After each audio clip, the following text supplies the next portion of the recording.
السلام علیکم ورحمۃ اللہ وبرکاتہ۔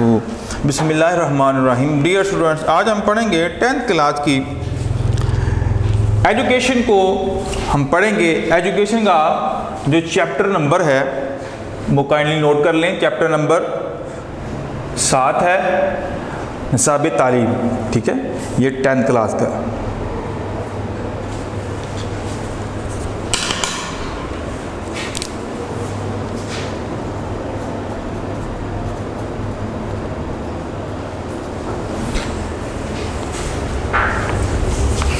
اس کے سب سے پہلے ہم لانگ کوشچن پڑھیں گے۔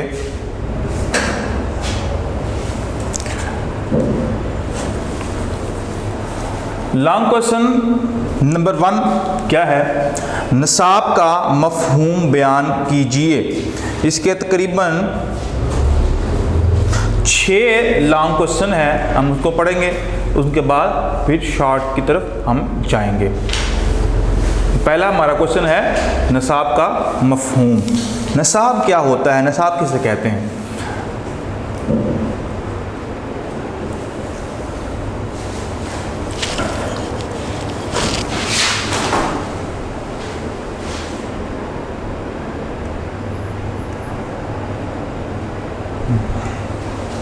عام زندگی میں ہم کام کرنے سے پہلے اس کی منصوبہ بندی کرتے ہیں۔ مثلا کھیلنے سے پہلے آپ کھیل کے میدان کے بارے میں، کھلاڑیوں کے بارے میں کہ کون کون کھیلے گا، کب کھیل شروع ہوگا، اس کا اختتام کب ہوگا، کون سا کھلاڑی کس پوزیشن پر کھیلے گا وغیرہ کے بارے میں منصوبہ بندی کرتے ہیں۔ یعنی جب بھی انسان کوئی بھی کام کرتا ہے، کوئی کھیلتا ہے، کوئی شادی بیاہ کا کام ہے، یا اس کا کوئی کاروبار ہے، یا اسٹڈی ہے، کھیل کود کچھ بھی ہے، تو اس کے لیے ہمیشہ اس کی پلاننگ ہوتی ہے۔ تو اس پلاننگ کے تحت وہ سارے کام کرتا ہے۔ اس کی جب تک کہ وہ سارے کام اور ساری اس کے متعلق انفارمیشن اس کے پاس نہ ہو، تب تک وہ کام صحیح طرح سر انجام نہیں دے سکتا۔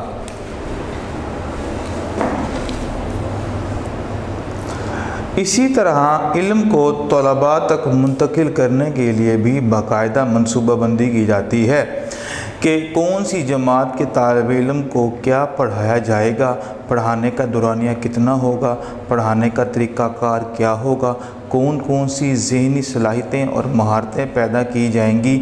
یہ تمام باتیں نصاب کے زمرے میں آتی ہیں۔ یعنی جس طرح عام روٹین کے اندر ہم ایک پلاننگ کرتے ہیں، ایک منصوبہ بندی کہتے ہیں، بعین ہی نصاب کے بارے میں بھی ایک پلان کیا جاتا ہے کہ کون سی کلاس کے بچے کون سی بک کو بآسانی پڑھ سکتے ہیں، کون سی کتابیں ان کے لیے سہل ہو سکتی ہیں، اور کون سے سبجیکٹ ان کے لیے موزوں ہو سکتے ہیں۔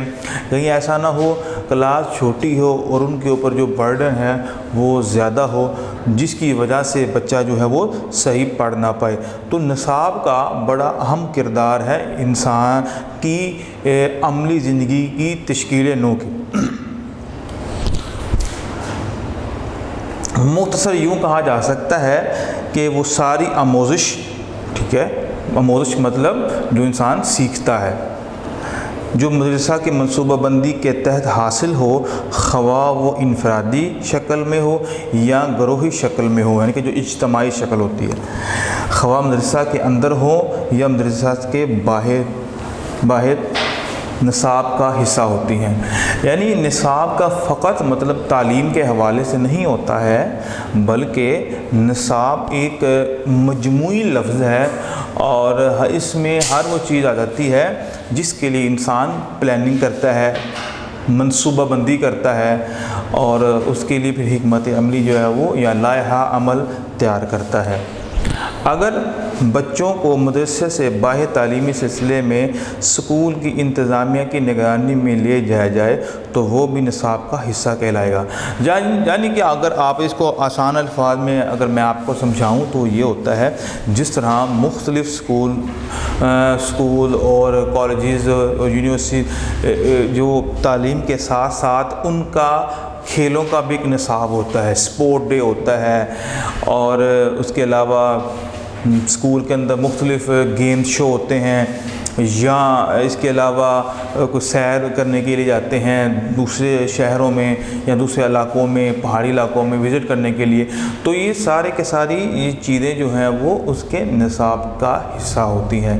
نصاب فقط علم حاصل کرنے کے لیے نہیں ہوتا ہے، بلکہ دنیا کے اندر بہت سی چیزیں ہیں ان کو حاصل کرنے کے لیے بھی گھومنے، سیر کرنے، گیم پلاننگ اور یہ سیر و سیاحت کے حوالے سے ایک پلان بنانا بھی کس چیز کا حصہ ہے؟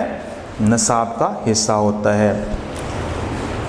اسی طرح مدرسے میں دوران سال مختلف سرگرمیاں کرائی جاتی ہیں، مثلا کھیل، تقاریر، تعلیمی سیر و سیر وغیرہ، یہ سب نصاب کا حصہ ہوتے ہیں۔ تو مختلف سکولز، کالجز، جسے میں نے آپ کو بتلایا کہ وہاں پر تعلیم کے علاوہ نصاب میں جو شامل ہوتا ہے وہ کیا ہوتا ہے؟ وہ کھیل کود بھی ہوتا ہے۔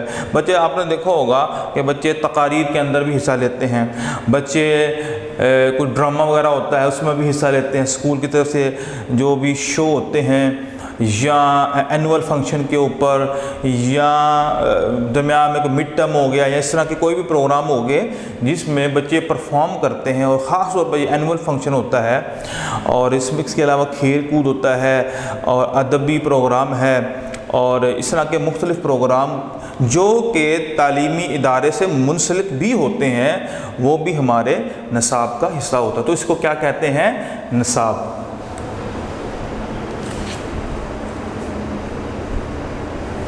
تو نصاب میں ہر وہ شے شامل ہے جو مدرسہ، طلباء اور اساتذہ انجام دیتے ہیں۔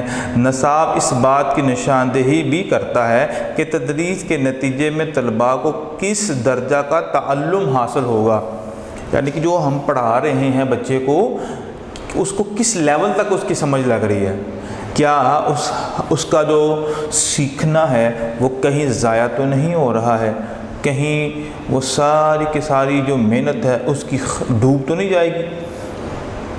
تو یہ بھی اس چیز کی نشاندہی کی جاتی ہے۔ مدرسہ ایک چھوٹا سا معاشرہ ہے جو سماجی اقدار کو ایک نسل سے دوسری نسل تک منتقل کرتا ہے۔ مدرسہ، اسکول جو ہوتے ہیں یہ ایک معاشرے کا کردار ادا کرتے ہیں۔ جس طرح ایک بچہ جو ہوتا ہے معاشرے سے بہت کچھ سیکھتا ہے، اچھی باتیں بھی سیکھتا ہے، بری باتیں بھی سیکھتا ہے، تو اسکول بھی ایک معاشرہ ہوتا ہے، کیونکہ جس طرح آپ کو پتہ ہے اسکول کے اندر 100، 200، 300 بچے ہوتے ہیں، تو آپ نے دیکھا ہوگا کہ بچے مختلف نوعیت کے ہوتے ہیں، مختلف مزاج کے ہوتے ہیں، متلون جو ہے وہ مزاج ہوتے ہیں، اور کوئی خوش مزاج ہوتا ہے، کوئی کرخ مزاج ہوتا ہے، اور کوئی چرب زبان ہوتا ہے، اور کوئی بڑی جلدی جو ہے وہ برانگیختہ ہو جاتا ہے، کوئی جو ہے نا وہ باتوں باتوں پر سیخ پا ہو جاتا ہے، تو کوئی مار کھا کر بھی چپ ہو جاتا ہے، کوئی بدل لیتا ہے، یعنی کہ مختلف بچے آپ کو ملیں گے، مختلف مزاج۔ تو بچہ ان میں رہ کر بہت سارے مزاج سیکھتا ہے، بہت سی عادات اپناتا ہے، کچھ کو ترک کرتا ہے۔ جس طرح معاشرے میں ہوتا ہے اس طرح اسکول کے اندر بھی ہوتا ہے۔ تو نصاب دراصل ایک معاشرتی گروہ کا پروگرام ہے جو مدرسے میں بچوں کی تعلیمی تجربات کی نشاندہی کرتا ہے۔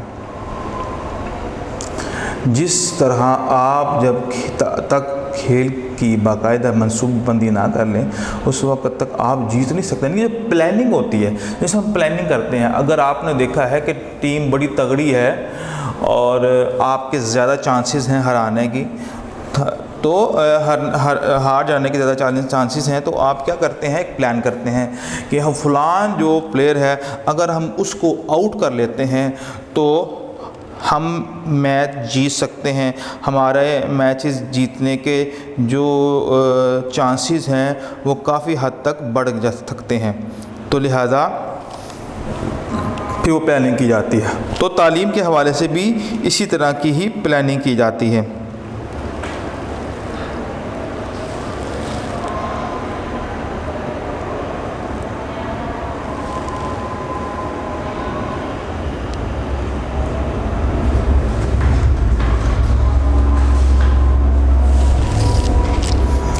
آگے ہے، اسی طرح اگر علم حاصل کرنے کی باقاعدہ منصوبہ بندی نہ کی جائے تو جن مقاصد کے لیے علم دیا جا رہا ہو وہ مقاصد حاصل نہیں ہو سکتے۔ تو یہ ہے آپ کا پہلا کوشچن، نصاب کے متعلق اہم بات۔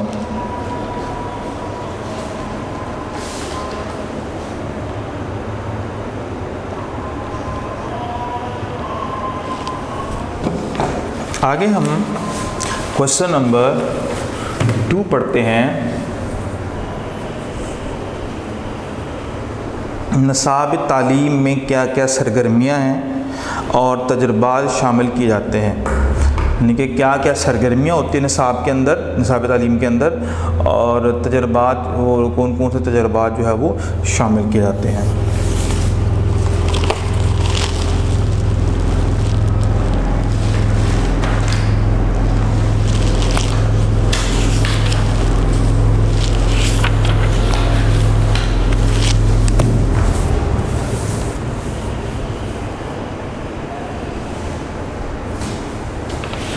مدرسے کی سرگرمیاں صرف عمارت مدرسہ کی حدود تک ہی محدود نہیں رہتی، بلکہ کھیل کے میدان، صنعتی منصوبے، قدرتی مناظر، دیگر معاشرتی تقریبات بھی اس میں شامل ہیں، اور یہ سب نصاب کا حصہ ہیں۔ اس لحاظ سے وہ تمام سرگرمیاں جو اسکول کی زیر نگرانی کے اسکول کے اندر ہوں یا اسکول کے باہر و میدان میں ہوں یا کسی دوسرے مقام پر ہو، سب نصاب کا حصہ ہیں۔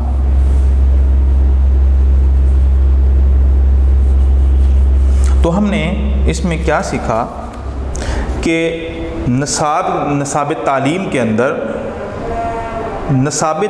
اندر فقط نصاب وہ نہیں جو ہم کتابوں سے حاصل کرتے ہیں، جو کتابوں سے سیکھتے ہیں یا جو کتابوں سے پڑھتے ہیں، بلکہ نصاب وہ ہے۔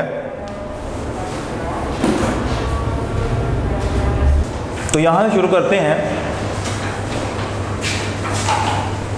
مدرسے کے پیش نظر 2 بنیادی چیزیں ہوتی ہیں، طالب علم کی شخصیت کی ہمہ پہلو ترقی اور معاشرے کی اجتماعی ضروریات کی تکمیل۔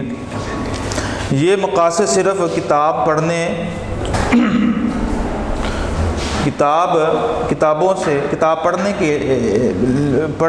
لینے سے حاصل نہیں ہوتے۔ مدرسے کو درسی کتب کے علاوہ بھی مختلف اقسام کی سرگرمیوں کا اہتمام کرنا پڑتا ہے جو کتابوں سے حاصل کردہ علم کو عملی شکل دے سکیں اور اسے طلباء کی شخصیت کا جزو بنائیں، یعنی طلباء کے اخلاق و عمل کو صحیح علم کے معیار کے مطابق تشکیل دے سکیں اور اسے طلباء کی شخصیت کا جزو بنا سکیں۔ جس طرح ہم کتابوں سے بہت کچھ سیکھتے ہیں، اس طرح انسان پریکٹیکلی لائف سے بہت کچھ سیکھتا ہے۔ تو یہ جو نصابی سرگرمیاں ہوتی ہیں ان میں جو پریکٹیکلی جو سرگرمی ہوتی ہے، مثال کے طور پر اگر کوئی بچہ پڑھتا ہے مضمون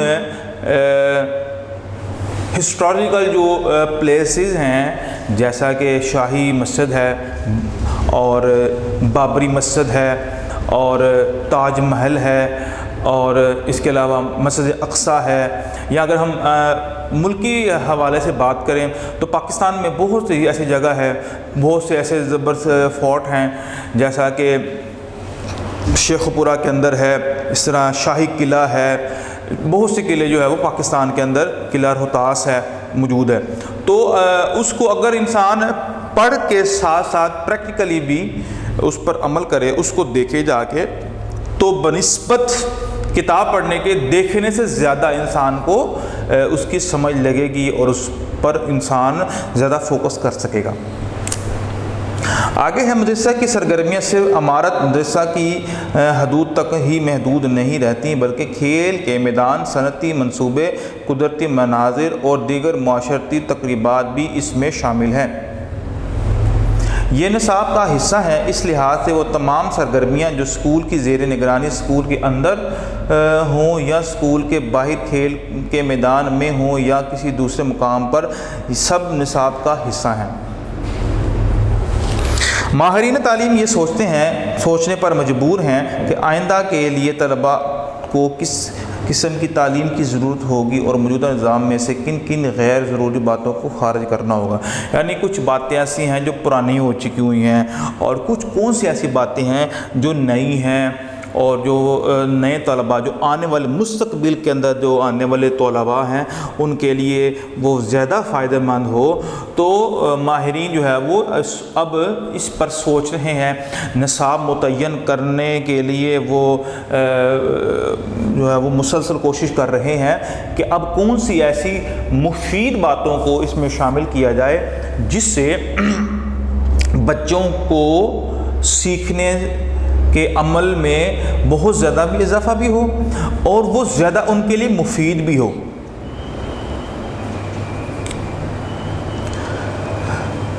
اور کن عوامل کو بروئے کار لا کر ایسی تربیت یافتہ افراد پیدا کیے جا سکتے ہیں جو جدید معاشرے کے ہر شعبہ ترقی کی تعمیر اور ترقی میں ممدود و معاون ثابت ہوں. یعنی ایسا نصاب متعین کر کے کہ بچے ایسی تربیت حاصل کریں کہ جو جدید معاشرے کے لیے اور اس کے اندر جو ہر شعبہ ہوتا ہے اس میں ترقی بھی کر سکے اور ترقی کے معمار بن سکیں اور ہر طرح کی وہ ہیلپ کر سکیں. آگے ان مقاصد کے حصول کا انحصار اسی پر ہے کہ جدید تقاضوں کے مطابق نصاب تیار کیا جائے. نصاب تعلیم کے قیام کے سلسلے میں نصاب کو اساسی مطلب بنیادی حیثیت حاصل ہے. اگر نصاب نہ ہو تو تمام تعلیمی عوامل مثلا اساتذہ، طلباء، عمارت، فرنیچر، دیگر تعلیمی ساز و سامان سب بے مقصد اور بیکار ہو جاتے ہیں. نصاب ہی کی مدد سے طلباء اور معاشرے کی ضروریات پوری کی جا سکتی ہیں. تعلیمی مقاصد کی تکمیل نصاب ہی کے ذریعے ہوتی ہے.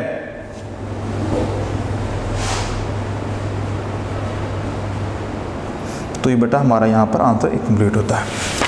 آگے ہم لانگ کویسچن نمبر 3 پڑھتے ہیں. نصاب کے اجزائے ترکیبی کیا ہیں؟ ان اجزائے ترکیبی کو وضاحت سے بیان کریں. جو نصاب کے اجزاء کے کن کن چیزوں سے مل کر نصاب مرتب ہوتا ہے، اس کی ترکیب ہوتی ہے اور کن چیزوں کا وہ مجموعہ ہے، آپ نے اس کو ترتیب سے لکھنا ہے اور ہر ایک کے ساتھ وضاحت بھی کرنی ہے. ہم آتے ہیں پیج نمبر 47 کے اوپر. یہاں پر ہم پہلے نصاب کی ڈیفینیشن مختصر ڈیفینیشن پڑھتے ہیں اور اس کے بعد ہم نصاب کے اجزاء بھی پڑھتے ہیں اور ان کے بارے میں مختصر بھی سمجھتے ہیں کہ یہ ہوتا کیا ہے. نصاب ان تمام سرگرمیوں، تجربات، مہارتوں، رجحانات، علوم اور تحقیقات پر مشتمل ہوتا ہے جو مدرسے کے زیر اہتمام بچوں کی ذہنی، اخلاقی، سماجی، روحانی اور معاشرتی کردار سیرت کی تعمیر کرتے ہیں. یعنی یہ ہے ایک ڈیفینیشن. اگر آپ کو شارٹ کے اندر ڈیفینیشن آئے نصاب کی تعریف کریں تو آپ یہاں سے لے کر یہاں تک بھی آپ ڈیفینیشن لکھ سکتے ہیں. آگے نصاب کے اجزاء. نصاب کے وہ تمام سرگرمیاں اور تجربات شامل ہیں، لیکن نصاب کے اندر یہ ساری سرگرمیاں اور تجربات شامل ہیں جو مطلوبہ مقاصد کے حصول اور طلباء کی تعمیر اور تربیت کے لیے اسکول کے زیر اہتمام، اسکول کے اندر یا باہر کسی بھی جگہ وقوع پذیر ہوں. نصاب کی اس وسعت کے حوالے سے ماہرین تعلیم نے نصاب کے درج ذیل 4 اجزاء ترکیبی بیان کیے ہیں. مقاصد تعلیم نصاب، تدریسی مواد، تدریسی حکمت عملی اور جائزہ.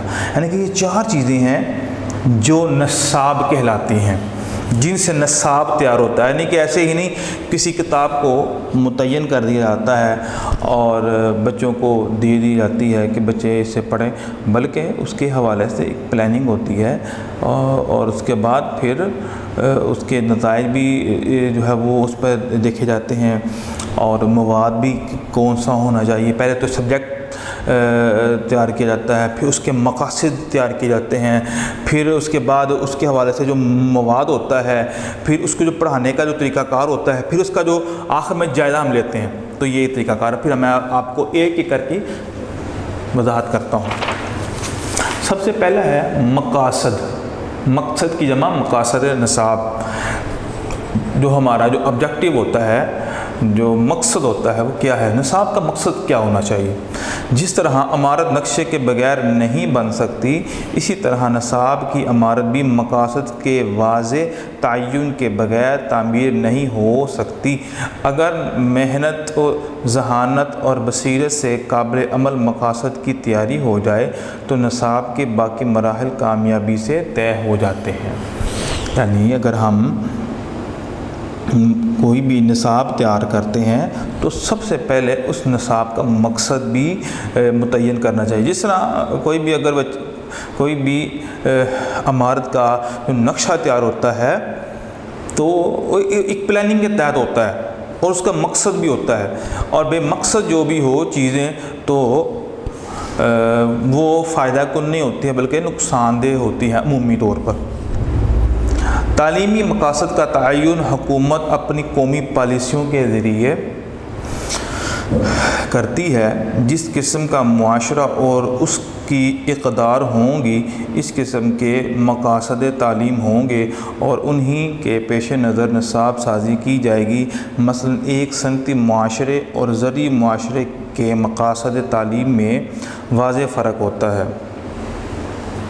جو ایک معاشرہ جو صنعتی ہوتا ہے، یعنی کہ جو چیزیں بناتا ہے، اور ایک معاشرہ جو زراعت کے شعبے سے وابستہ ہے، اب ان دونوں کے مقاصد جو میں ہے وہ ان میں بڑا فرق ہوتا ہے، بڑا واضح فرق ہوتا ہے۔ کسی صنعتی معاشرے کی ضروریات کے تحت تیار شدہ نصاب زرعی معاشرہ کے لیے سود مند ثابت نہیں ہو سکتا ہے۔ تو جو کوئی بھی صنعتی معاشرہ ہوتا ہے، اب اس کے لیے ہم نصاب متعین کر دیں بھی زراعت والا، اب وہ تو اس کے لیے مطلب بیکار ہے۔ یہ بچہ جو ڈاکٹر بننا چاہتا ہے وہ ڈاکٹر کالج کے اندر، جہاں پر میڈیکل کالج ہوتا ہے وہاں پر وہ جاتا ہے، پر اس کو وہاں پر انجینئرنگ کروائی جاتی ہے، تو وہ اس کے لیے چونکہ ایک بے سود چیز ہے اور بیکار چیز ہے، وہ تو ڈاکٹر بننے کے لیے آیا ہے، وہ تو میڈیکل کی تعلیم حاصل کرنے کے لیے آیا ہے، تو اس کے لیے وہی چیز بہتر ہے جس کے لیے وہ آیا ہے۔ تو یہ مقصد ہے۔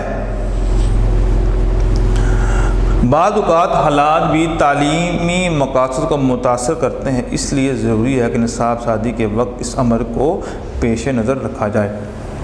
آگے مزید اس کی وضاحت ہے۔ مقاصد کو پیش نظر رکھ کر دیگر اجزاء یعنی تدریسی مواد، اساتذہ، مدرسہ کی عمارت، کتب کی فراہمی اور تجربہ گاہوں کے سامان کا انتظام کیا جاتا ہے۔ یعنی پھر مقاصد رکھنے کے بعد پھر جو اس کے ملحقہ چیزیں ہوتی ہیں، تدریسی مواد ہوتا ہے، پھر اساتذہ ہے، پھر اس کی عمارت ہے جہاں پر بچے نے علم حاصل کرنا ہے، پھر اس کے بعد جو اس کے متعلقہ کتابیں بھی وغیرہ وغیرہ۔ تدریسی مواد کی حیثیت سے ایک شاہراہ کی ہے جس پر طالب علم چل کر منزل مقصود تک پہنچتا ہے۔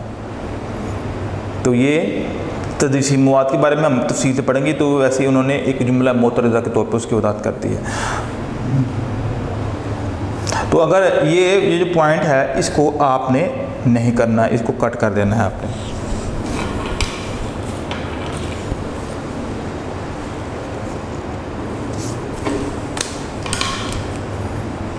تعلیمی یہ پوائنٹ نہیں کرنا آپ نے۔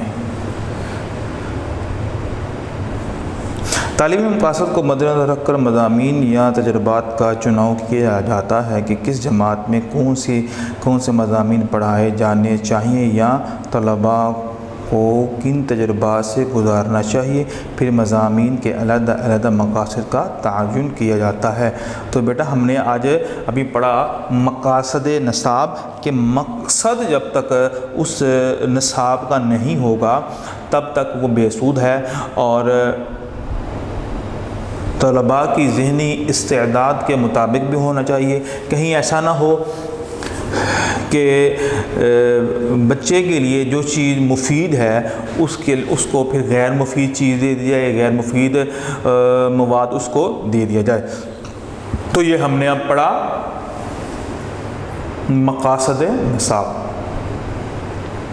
اب ہم پڑھتے ہیں تدریسی مواد. اب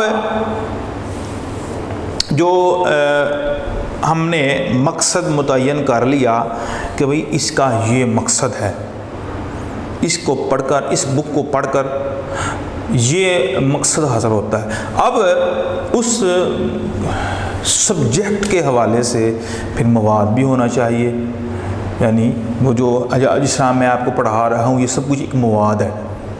اگر کوئی بچہ ایجوکیشن کے حوالے سے، مبادیات تعلیم کے حوالے سے جاننا چاہتا ہے تو اس کو ایک مواد کی ضرورت ہوتی ہے. تدریسی مواد، ٹیچنگ مٹیریل. تعلیمی مقاصد کی روشنی میں مضامین کا انتخاب کیا جاتا ہے کہ کس جماعت میں کون سے مضامین پڑھائے جائیں گے، ان مضامین کا دورانیہ کتنا ہوگا، کون سا مضمون کس کلاس کے لیے ضروری ہے. یعنی مضامین کو ان کی افادیت، ضرورت اور دلچسپی کے مطابق ترتیب دیا جاتا ہے. یعنی پہلا پیریڈ کون سا ہونا چاہیے، یہ پیریڈ کتنا ہونا چاہیے، چونکہ یہ تھوڑا سا لینتھی ہے، اس میں ٹائمنگ زیادہ ہونی چاہیے. کہیں ایسا نہ ہو جو سبجیکٹ ہے وہ تفصیل چاہتا ہو اور تفصیل مانگتا ہو، وقت مانگتا ہو، اس کے لیے ٹائم تھوڑا ہو، اور وہ سبجیکٹ جو بالکل مختصر سے ہیں اور جن کے لیے اتنی محنت بھی نہیں کرنی پڑتی ان کے لیے ٹائم زیادہ ہو، تو یہ بگاڑ کا ایک سبب بنتے ہیں.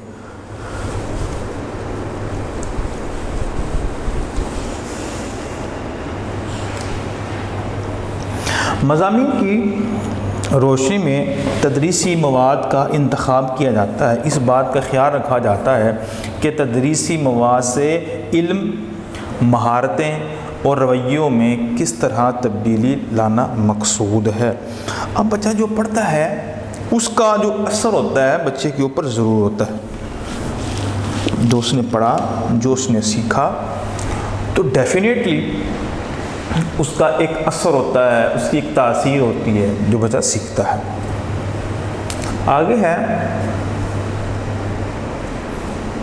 تدریسی مواد کے انتخاب کی روشنی میں درسی کتب کی تیاری کی جاتی ہے، اور یہ انتخاب مقاصد اور بچوں کی ذہنی معیار کے مطابق ہوتا ہے. آج کے ترقی یافتہ دور میں علم تیزی سے بڑھ رہا ہے اور معلومات میں شدت سے اضافہ ہو رہا ہے. جیسا کہ آپ کو پتہ ہے آج جو وقت اور زمانہ ہے وہ کمپیوٹر کا ہے اور انفارمیشن کا دور ہے، اور جو بھی انفارمیشن، جس طرح کی بھی انفارمیشن لینا چاہتا ہے اس کے لیے انٹرنیٹ موجود ہے، اس کے لیے کمپیوٹر موجود ہے، اور اب کمپیوٹر سے ہٹ کر موبائل موجود ہے، اور جس میں انفارمیشن کا خزانہ ہے. چونکہ جتنی آج کل تحقیق ہو رہی ہے اور اس پر ریسرچ ہو رہی ہے، تو پہلی جو چیزیں تھیں ان کو کچھ چیزوں کو غلط ثابت بھی کیا جا رہا ہے. کہیں ایسا نہ ہو ہم بچوں کو وہی چیزیں پڑھاتے جائیں جس کے خلاف تحقیق آ چکی ہوئی ہے اور جس کے اپوزٹ اب پڑھائی جا رہی ہے تعلیم. اب ہم پرانے طریقے جو وضع کیے گئے تھے انہی کو فالو کرتے ہوئے بچوں کو سکھا رہے ہیں اور پڑھا رہے ہیں، اور جو وہ قومیں جو سرچ کر رہی ہیں، تحقیق کر رہی ہیں، وہ کچھ اس سے آگے بڑھ چکے ہوئے ہیں. تو اب کیا ہوگا، اب وہ بچہ سیکھنے کے عمل میں اس کو نقصان بھی ہوگا اور وہ آگے بڑھ نہیں پائے گا. جس طرح اگر کوئی چیز، ایک چیز بنانے کے اگر اس کو 10 پروسیس سے گزارنا پڑتا ہے، مثلا اگر ایک موبائل ہے یا ایک گلاس ہے یا وہ کوئی بھی چیز ہے، وہ 10 سے 15 سے 20 مرحلوں سے گزر کر بنتی ہے.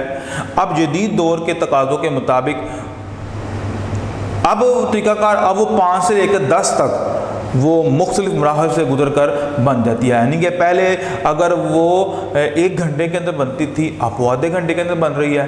تو یہ جدید دور کے تقاضوں کو بھی اس نے سیکھنا ہے. تو یہ جو ماہرین ہوتے ہیں اور جو ریسرچر ہوتے ہیں وہ اس بات پر بھی غور کرتے ہیں کہ طلباء کے لیے کون سی نئی انفارمیشن آئی ہے اور اس کو فوراً اس کے نصاب کے اندر شامل کر دیں.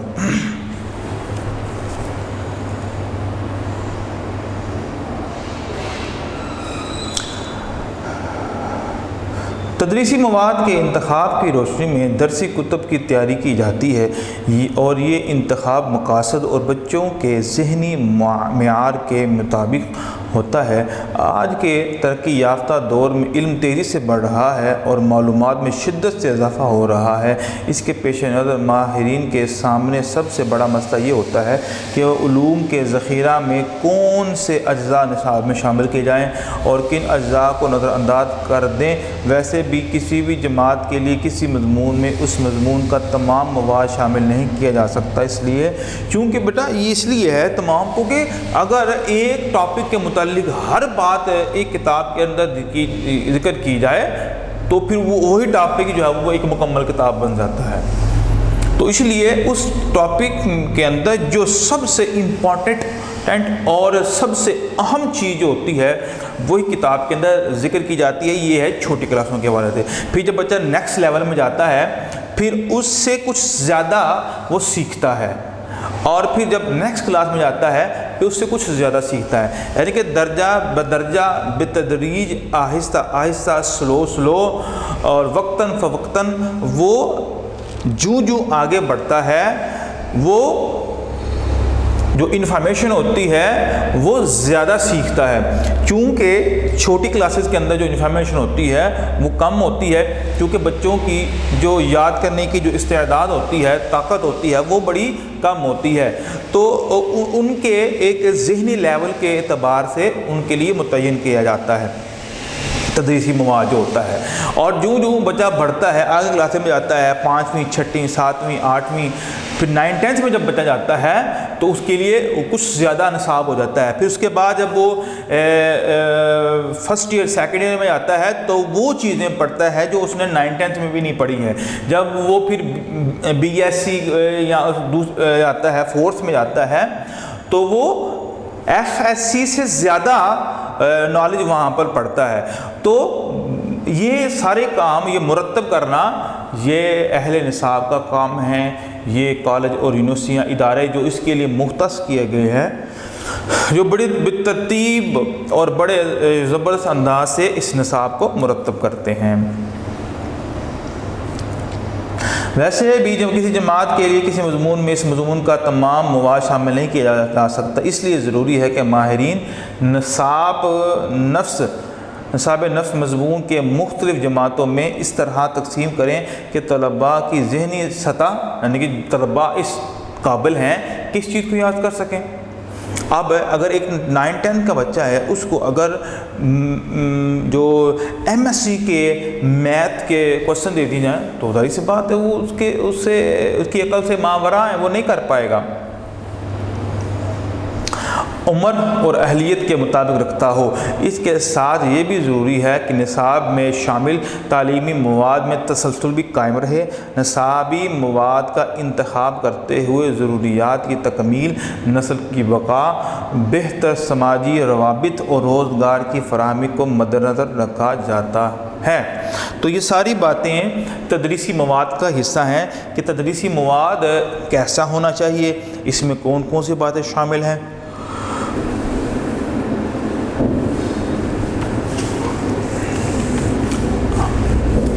آگے تیسرا جو پوائنٹ ہے وہ ہے تدریسی حکمت عملی۔ اب ہم نے مقاصد بھی حاصل کر لیے، اب ہم نے مواد بھی متعین کر لیا، اب ٹیچنگ میتھڈالوجی ہے، اس پڑھانے کا جو طریقہ کار ہے، اس کی جو حکمت عملی ہے وہ کیسی ہونی چاہیے۔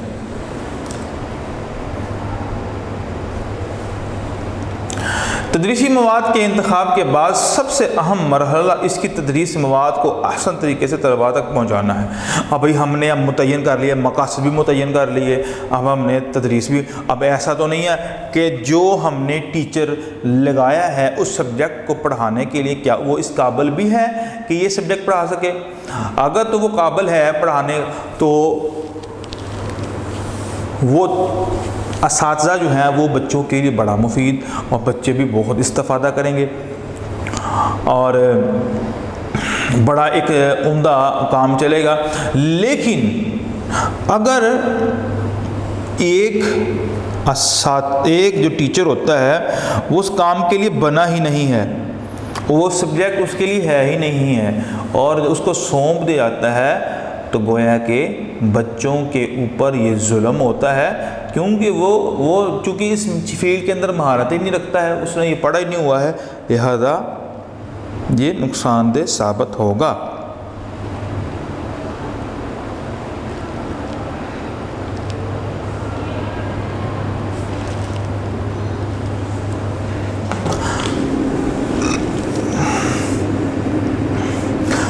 آگے ہے، اس کا اہم عنصر اساتذہ ہیں جو تدریسی مواد کو طلباء تک منتقل کرتے ہیں۔ اگر اس عمل میں تمام اجزاء موجود ہوں مگر اساتذہ نہ ہوں تو تمام اسکیمیں دھری کی دھری رہ جائیں گی، جیسا میں نے آپ کو بتلایا ہے۔ آگے معلم مقاصد کی روشنی میں دیے گئے مواد کے مطابق سرگرمیوں کی تفصیلات طے کرتا ہے، اپنے اسباق کے اہم نکات مرتب کرتا ہے اور تدریسی معاونت فراہم کرتا ہے۔ جو معلم ہوتا ہے، معلم کہتے ہیں استاد کو، وہ اس سبجیکٹ کے مقاصد کو ذہن میں رکھ کر وہ جو مواد ہوتا ہے نا جو اس کو دیا جاتا ہے کتاب کی شکل میں، اس کے حوالے سے وہ خود بھی سرچ کرتا ہے، وہ ایکسٹرا بھی کوشش کرتا ہے، ایکسٹرا سمجھنے کی کوشش کرتا ہے، پھر جو اس سبجیکٹ جو چیپٹر ہے، اس چیپٹر کے پھر اہم نکات کو بچوں کے سامنے پیش کرتا ہے کہ بچے اس کو پریکٹیکلی طور پر بھی سمجھ لیں۔ یعنی کوئی ایسے ٹیچر بھی ہوتے ہیں جو فقط ایک ریڈنگ کروا جاتے ہیں اور بالکل بچوں کی ذہنی صلاحیت اور ذہنی سطح کے مطابق وہ نہیں ان کو پڑھاتے، ان کا جو میتھڈ ہوتا ہے وہ بڑے لیول کا ہوتا ہے، وہ آتے ہیں، وہ لیکچر دیتے ہیں، وہ چلے جاتے ہیں۔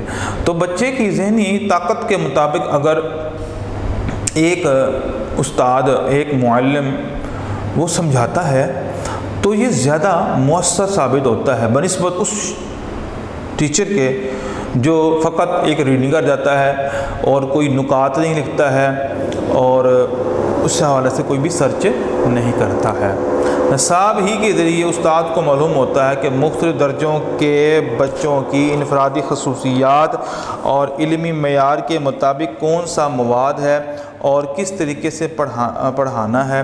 نصاب میں مواد کے علاوہ ان طریقوں کی نشاندہی بھی کی جاتی ہے جو مواد تدریس کے موزوں اور مؤثر پیشکش میں معاون ہو سکتے ہیں۔ ان طریقہ ہائے تدریس میں طلباء کے اختلاف طبعی، تدریسی مواد کی ضروریات، مقصود مقاصد کے حصول کی مناسبت سے تبدیلی کی گنجائش کا بھی ذکر کیا جاتا ہے۔ اب آپ نے دیکھا ہی ہوگا کچھ بچے ایسے ہوتے ہیں جو یونیک ہوتے ہیں اور ان کے جو سیکھنے کا جو عمل ہوتا ہے نا وہ بڑی جلدی ہوتا ہے، یا وہ ڈیفرنٹ ہوتے ہیں، یا کلاس میں انوکھے جو ہے وہ بچے ہوتے ہیں جو عام بچوں سے بالکل جدا ہوتے ہیں، ایکسٹرا آرڈنری جو ہے وہ بچے ہوتے ہیں، ان کو بھی کس طرح پڑھایا جائے، اور جو بچے تھوڑے سے کن دین ہوتے ہیں ان کو کس طرح پڑھایا جائے۔ تو یہ بھی ایک استاد کی ایک ذمہ داری ہوتی ہے، تو یہ سارے طریقہ ہائے جو ہے وہ اس کا انتخاب کرتا ہے۔ آگے ہے تدریسی مواد اور تدریسی طریقہ لازم و ملزوم ہے، یعنی کہ ایک تو مواد بھی لازم ہے اور پھر اس کا جو طریقہ ہے وہ بھی لازم ہے کہ جو اس نے پڑھانا ہے، جو اس نے سکھانا ہے اس کو طریقہ بھی آتا ہو۔ فقط رٹا اور اوپر سے دیکھ کے بس ترجمہ کر دیا اور بچے کو مثال دے کر واضح نہیں کی گیا ہے۔ جب مثال نہ دی جائے، اگزامپل نہ دی جائے تو بہت سی چیزیں ایسی ہوتی ہیں جو سمجھ میں بھی نہیں آتی ہیں۔ تو یہ جو انداز ہے نا، یہ اللہ تعالیٰ کا بھی انداز ہے، اللہ کے سب سے سمجھ والی بات اللہ تعالیٰ کی ہے، لیکن اس کے باوجود بھی اللہ تعالیٰ قرآن پاک کے اندر بہت سی مثالیں دے کر بات کو واضح کرتے ہیں تاکہ جو اللہ تعالیٰ سکھا رہے ہیں اپنے بندوں کو وہ جلد سے جلد وہ باتوں کو سیکھ سکیں۔